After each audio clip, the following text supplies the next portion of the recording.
መግደል መሸነፍ ነው። መግደል መዋረድ ነው። በመጀመሪያም ቃል ነበረ፣ በመጨረሻም ቃል ተበላ። መግደል መሸነፍ ነው ካላችሁ ተሸነፋችሁ ወይ? መግደል መዋረድ ነው ስትሉ በተናገራችሁበት አንደበታችሁ ጦርነት ስታወጁ ተዋረዳችሁ ወይ ወዘተ የሚለው ጥያቄ የረፈደ ነው። ግን መግደል መሸነፍ ነው መፈክር ብቻ አልነበረም። ብዙዎች ተስፋ የጣሉበት፣ ሚሊዮኖች እምነት ያሳደሩበት ንጉሳዊ ቃልም እንጂ። እንዲያም ሆኖ መግደል ፖሊሲ ሆኗል። ወታደር ደግሞ የዚህ ፖሊሲ ማስፈጸሚያ ከሆነ 5 ክረምትን ደፍኗል። መንግስት አብዝቶ የሚተማመንበትን ሰራዊት በህዝብ ላይ ማሰማራት ይሁነኝ ብሎ ከያዘው ሰንብቷል። ከተማ ላይ አለመዋጋት የሚያስቆጨው ሰራዊቱን መተቸት ኢትዮጵያን ማፍረስ ነው ብሎ የሚናገር ይህ ሰራዊት ከተተቸ አገር ይፈርሳል ብሎ ለማብራራት የማይገደው እንደ ሰርክ ጸሎትም ይህንኑ በቴሌቪዥን ሲናገር የሚታይ ሆኗል። በሬዲዮም እንደዛ ተሰምቷል። ሰዎች ስራ ከፈለጉ መከላከያን ይቀላቀሉ፣ ቤት ቁጭ ብሎ ሰላም አይጠይቁ፣ ካይሮ ላይ ቦምብ ማፈንዳት እንችላለን፣ መከላከያ እንጂ ኢትዮጵያዊ ህዝቡ ሰፈርተኛና አላዛኝ ነው ወዘተ የሚሉት ቃላት ለ5 ዓመታት ደጋግሞ የነገረን አገዛዙ በሰራዊቱ እየተመካ በዚሁ እያስፈራራ በዚሁም እየገደለ ቀጥሏል። በብልጽግናው አመራር ገዱ አንዳርጋቸው ቋንቋ ፖለቲካዊ ችግርን በወታደራዊ አገዛዝ ለመፍታት መስራት የብልጽግና መገለጫና አገራዊ ውድቀትንም ያስከተለ ስህተት ነው። የጠቅላይ ሚኒስትር አብይን ወታደራዊ ፖሊሲ የተከታተሉ ሰዎች እንደ መከላከያም ያፈረሱት እንደ መከላከያም ያደነቁት የለም ይሏቸዋል። ስለ ሰራዊቱ ያወሩትን ያህል፣ ስለ ሰራዊቱ የመሰከሩትን ያህል፣ በሰራዊቱም የተመኩትን ያህል ስለ አገሪቱ ህዝቦች ህብረትና ስለ አገራዊ ልማት ቢሰብኩና ቢሰሩ ኖሮ ለጠመንጃ ከሰጡት ትኩረት ለፖለቲካዊ መላ ሩቡን ቢመድቡ አገር ቅርቃር ውስጥ አትገባም ነበር ሲሉም ይናገራሉ። ሰራዊቱ የሚሞትና የሚቆስል ከወገኑም ጋር ደም እየተቃባ የቀጠለ ብቻ ሳይሆን በስሙም ቢሊዮን ብሮች እየተመደቡለት ያለ ነው። አገዛዙ ለመከላከያ የሚመድበውን በጀት ለትምህርት፣ ለጤና፣ ለመንገድ፣ ለኢነርጂ፣ ለከተማ ልማትና ለማዳበሪያ የመደበው በጀት ተመድቦ አይደርስበትም። ለዚህም የ2015 በጀት እማኛችን ነው። ከዚያ በፊት ግን ሰዎች ስራና ሰላም ከፈለጉ መከላከያን ይቀላቀሉ የሚለውን እናስቀድም። እነዚህ ተቋማት በሰው ኃይል መጠናከር አለባቸው። ወጣቱ መወሰን አለበት። ሰላም፣ እድገት፣ ልማት ይምጣ ሲል በእነዚህ ተቋማት ውስጥ በፖሊስ በመከላከያ መሳተፍ አስፈላጊና የዜግነት ግዴታ እንደሆነ ማመን አለበት። እንደዛ አይደለም።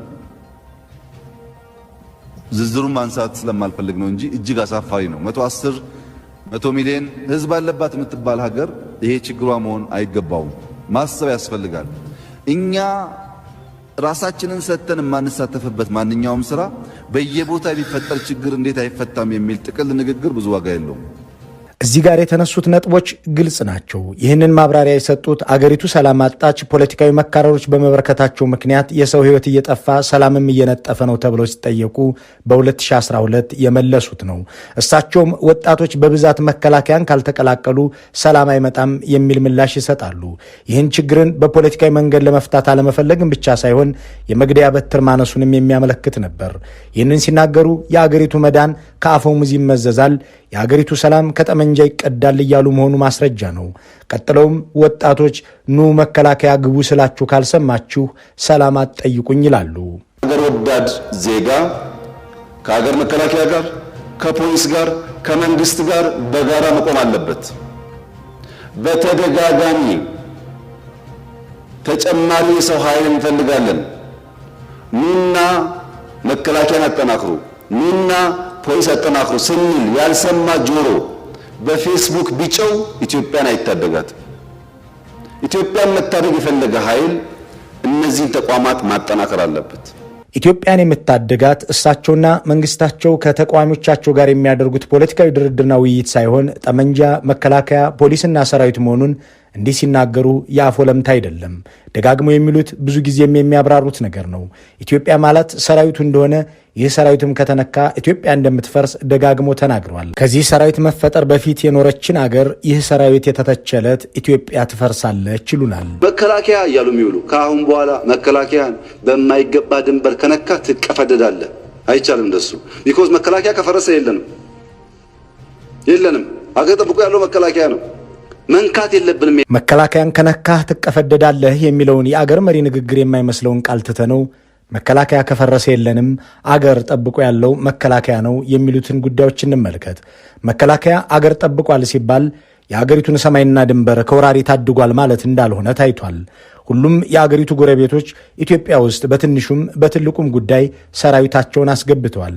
ጅቡቲ በኢትዮጵያ ውስጥ በተካሄደ የጎሳ ግጭት መሳተፏ ከአንድ ዓመት በፊት ተዘግቧል። የኬንያ ወታደሮች ድንበር ጥሰው ገብተው በኢትዮጵያ አርብቶ አደሮች ላይ ጥቃት ፈጽመዋል። የሶማሌው አልሸባብ የአገሪቱን ግዛት ተሻግሮ ከጅጅጋ በ100 ኪሎ ሜትሮች ርቀት ላይ ጥቃት ሲፈጽም የሶማሊያ መንግስት ወታደሮች ደግሞ በኦጋዴን ገብተው ሰዎችን ገለውና አፍነው መውሰዳቸው ተዘግቧል። ደቡብ ሱዳን አንድ ወረዳ ጠቅልላ ወስዳለች። ሱዳን በጠቅላይ ሚኒስትሩ ግብዣ ቢሆንም የተንጣለለውን አልፋሽጋ ወደ ራሷ ከልላለች። ኤርትራ ሰሜን ምስራቅ ኢትዮጵያን ነጥቃለች። በዚህ መልኩ ኢትዮጵያን ያስጠቃና ያልተከላከለ ሰራዊት ነው እንግዲህ በጦሩ ጠቅላይ አዛዥ አገር ጠብቆ ያለው መከላከያ ነው የሚባልለት። ይህ ሲነካም እንፈርሳለን ሲባልም ይጨመራል። በእርግጥ መከላከያ የእሳቸው ስልጣኝ ተቀናቃኞችን እያፈነና እየገደለ የሰነበተ እንጂ አገር ሲጠብቅ የቆየ አይደለም። እያሉ ያሉት አገር ማለት እኔ ነኝ፣ ይህ መከላከያም ጠብቆ ያለው እኔንን አገዛዜን ነው፣ ይህ ከተነካ ደግሞ ከነ ብልጽግናዬ እፈርሳለሁ ነው ተብሎ ቢተረጎም ስህተት አይሆንም። ለዚህም ይቀጥላሉ። የአገሪቱ ሕዝብ ሰፈርተኛና አላዛኝ ነው፣ ኢትዮጵያዊ ሰራዊቱ ብቻ ነው። በግልጽ ንገረን ካላችሁ የመጨረሻ ኢትዮጵያ የምትባል ሀገር ያለችው መከላከያ ውስጥ ነው። ሌላውማ ስለ ቀበሌውና ስለ ቤተሰቡ የሚያላዝን ሕዝብ ነው ያለው ኢትዮጵያ ውስጥ። ኢትዮጵያ ያለችው በለፍቶ አዳሪው ገበሬና በጥሮ ኗሪው አርብቶ አደር እንጂ በእርስዎ ሰራዊትማ አይደለም። እርሶና ሰራዊቶማ አገር እንድትፈርስ ህዝብ በህዝብ ላይ እንድነሳሳ ስትቀሰቅሱና ከህዝብ ጋር ስትፋለሙ ይቺ አገር ከዚህ በላይ አትፍረስብኝ ብሎ ታትሮ የያዘው እርሶ የሚያላዝን የሚሉት ህዝብ ነው ወዘተ የሚሉትን ሙግቶች ማቅረብ ተገቢ ቢሆንም ሰሚ የለምና ወደ ንግግሮቻቸው እንመለስ።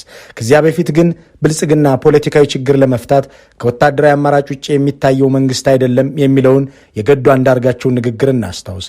ባለፉት ዓመታት የአገሪቱ ፖለቲካዊ ጥያቄዎችና አለመግባባቶች ከወታደራዊ አማራጭ ውጭ ለመፍታት ጥረት ተደርጓል ወይ ብለን ስንጠይቅ የምናገኘው መልስ አሉታዊ ነው። ለአብነት የቀድሞ የባልደራስ ንቅናቄ መሪ የነበሩት አቶ እስክንድር ነጋ የፖለቲካ ድሎ ይፈጸማል፣ ህግ ተጥሶ ሹመትና ሀብት እየተከፋፈለ ነው፣ ይህ ይስተካከል ዘንድ መላ ይፈለግ ሲሉ አንድ ጥይት ሳይተኩሱ ጥያቄያቸውን ሲያቀርቡ ግልጽ ጦርነት ውስጥ እንገባለን ተብለዋል።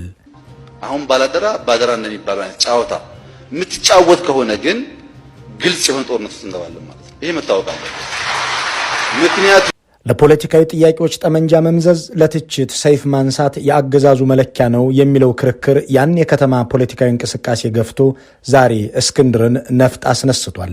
የሰላማዊ በሮች ሲከረቸሙ፣ ለፖለቲካ ጥያቄዎች ታንክና መድፍ በር ላይ ሲቆም፣ ህዝብ የራሱን ደህንነት ለማስጠበቅ ሲዋደቅ በተደጋጋሚ ታይቷል። ሌላ ምሳሌ እንጥቀስ። የፖለቲካ ጥያቄዎች ተነስተው ምርጫ ይራዘም አይራዘም የሚል ክርክርም አደባባዩን ሞልቶ ከመስከረም 30 በኋላ ህገ መንግስታዊ መንግስት አይኖርም የሚል ሐሳብን መጥቶ ውይይት እየተደረገ በነበረበት በሚያዝያ 2012 መጨረሻ ሰይፍ ማስፈራሪያ ሆኖ ብቅ ብሏል።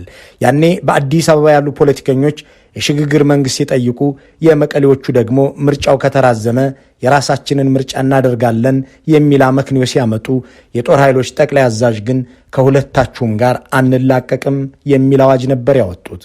የጨረባ ምርጫ ለማድረግ መነሳት ሀገርንና ህዝብን ለከፍ አደጋ የሚዳርግ በመሆኑ መንግስት ሀገርንና የህዝብን ደህንነት ለመጠበቅ ሲል ወሳኝ እርምጃ ለመውሰድ ይገደዳል።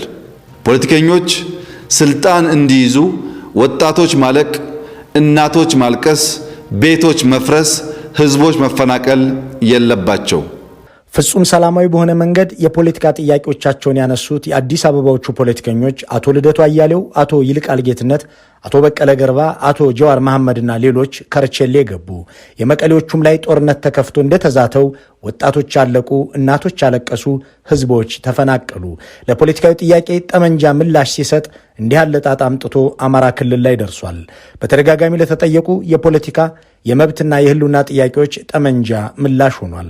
በእርግጥ የመከላከያው ግብር ከራሱ ህዝብ ጋር ደም መቃባትና የራሱን ህዝብ መድፈርና መዝረፍ መሆኑን ዓለም የመሰከረው ጉዳይ ሆኖ በተባበሩት መንግስታት ሳይቀር መርማሪ ኮሚሲዮን የተቋቋመበት ነው። ይህንን ራሳቸው የሰራዊቱ አባላትም አይክዱትም። ገድለው ፎቶ ሲነሱ፣ ከአስከሬን ጋር ቪዲዮ ለመቅረጽ ሲጋፉ፣ ቆመው ምርኮኛና ሲቪል ሲያቃጥሉ፣ መንደርና ቤት ሲደበድቡ፣ የሕፃናትን መዋያና የተፈናቃይ ማደሪያ በቦምብ ሲደበድቡ ታይተዋል። በማኅበረ ዴጎ የተፈጸመውን ግድያ በምስል ቀርጸው ያስቀሩት የሰራዊቱ ባልደረቦች ናቸው። በቤንሻንጉል ሰው ከነነፍሱ ሲያቃጥሉ የታዩትም እነዚሁ የጸጥታ አባላት ናቸው።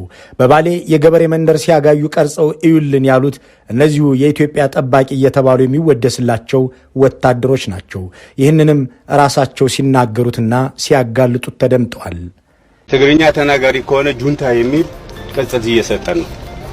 የኛ የተዛባ አካሄድ ነው። እዚህ ሰፈር የነበሩ ህፃናት የ5 ዓመት 6 ዓመት ልጅ ነው መሰለኝ ጁንታ ቀበርን ብለው ከአንገት በታች በአሸዋ ቀብረውት ነው የመጡት። ይህ የኛ የሰራነው ትልቁ ስህተት ነው። አሁን አስገድዶ መድፈር 2 ሰው ነበረ መጀመሪያ እዚህ በዛ አልማር ብለው ግን አሁንም እንደገና ተፈጠረ። በጣም የሚያስጠላው አሁን የውንብድና ተግባር ነው። ዘረፋ ይባላል ግን ውንብድና ነው። ከማህበረሰቡ የምንለየው እነሱን ልንጠብቅ ነው ኃላፊነት የተሰጠን ሚሊተሪ የለበሰ። እኛ ግን እነሱን ልንጠብቅ ቀርቶ እያስፈራራን እየቀማናቸው ነው። እስካሁን ድረስ እስከ ትናንትና ቀን ድረስ ሰራዊታችን ዘረፋ ላይ ነው። 200 ብር ልጁን ደብድበው 200 ብር ተቀበሉት ኪስ ውስጥ ጤፍና ስንዴ የሚሰርቅ አለ። አሁን ግን የተገቡ መኪናዎች ልናስረክባቸው ስንል ከጠቅላይ ሚኒስትሩ ደብዳቤ ደረሰን። ማንም መኪና ማንም እንዳይወስደው ባለበት መዝግባቸው ተብሎ ተመዝግበው ሄደዋል። ማመለስ አንችልም። መከላከያ እስቲመርተው ተስመኛ መከላከያ ነው የምንለው። ጠቅላይ ሚኒስትሩ ይዟቸዋል። እንዲህ ያለ ስነ ስርዓት ያለው ሰራዊት አሰማርተው ነው እንግዲህ አትንኩት ኢትዮጵያን ጠብቆ ያለ ሰራዊት ነው የሚሉን። ጦሩ ያገዛዙ የአፈና መሳሪያና የግድያ ማስፈጸሚያ እንጂ አገርንና ሕዝብን መጠበቅ እንዳልሆነ ላለፉት 5 ዓመታት ልጆቻቸውን በዚህ ሰራዊት የተነጠቁ እናቶች ያውቃሉ። ጦርነት የራሱ ሕጎች ያሉትና እነዚህን ዓለም አቀፍ ስምምነቶች ኢትዮጵያም የፈረመች ቢሆንም የጦሩ ጠቅላይ አዛዥ ግን ውጊያ ከተጀመረ በኋላ ሕግ የለም በማለት ጥፋትንና ኢሰብአዊነትን ያውጃሉ። ውጊያ ጀመረ ስታበቃ ፊት በጥፊ አይመታም ምናምን አትልም። እሱ በቦክስ ውድድር ውስጥ ያለ ሕግ ነው ፋውል የሚባለው። የጦሩ ጠቅላይ አዛዥ ሰራዊታቸው እንደሚመኙት ከተማ ሳያወድም እንደሚፈልጉት መሰረተ ልማት ሳያጠፋ ሲቀርም ብስጭታቸውን መደበቅ ሲያቅታቸው ታይቷል። በህዳር 2013 መቀለን በ3 ሳምንት ውስጥ ተቆጣጠርሁ ባሉ ጊዜ ተፋላሚዎቻቸው መቀሌ ጠብቀው ከተማ ላይ ባለመዋጋታቸው የተበሳጩበትን ንግግራቸውን እዚህ ጋር እማኝ ማድረግ እንችላለን። ጀግኖች ቢሆኑ ኖሮ የመቀሌን ህዝብ ጥለው ከሚሄዱ እዛ እየተዋደቁ ይሞቱ ነበር። አንተ ተዋጋ እያሉ ይሸሻሉ። አንተ ተዋጋ እያሉ ይሸሻሉ። ይሄ በጣም አደገኛ ነገር። ጀግና ከሆኑ ጠብቀውን ከተማ ላይ አንዋጋምና አንገድላቸውም ነበር ወይ የሚለው ንግግር ጥልቅ ከሆነ የአውዳሚነት ስሜት የሚመነጭ እንደሆነ በውጤቱ ታይቷል። መቀለን በሻሽ ያደረግናት ንግግር በኩራት የተነገረው ከዚህ ዘመቻ በኋላ ነው። የዲፕሎማሲ ችግራቸውንም ለመፍታት ወታደርነትና ሰራዊትን ማስፈራሪያ ሲያደርጉም ታይተዋል። በአንድ ወቅት ስለ ግብፅና ህዳሴ ግድብ ምን ይላሉ ተብለው ሲጠየቁ በአገሪቱ ፓርላማ ፊት ተቀምጠው እኔም በካይሮ ላይ ቦምብ የሚያፈነዳ ሰራዊት አለኝ ብለው ምላሽ ሰጥተው የግብፅ የውጭ ጉዳይ ሚኒስቴር መግለጫ እስከ ማውጣት ደርሶ ነበር። እርምጃ እንወስዳለን፣ እንደዚህ እናደርጋለን እየተባለ ነው ተባለው።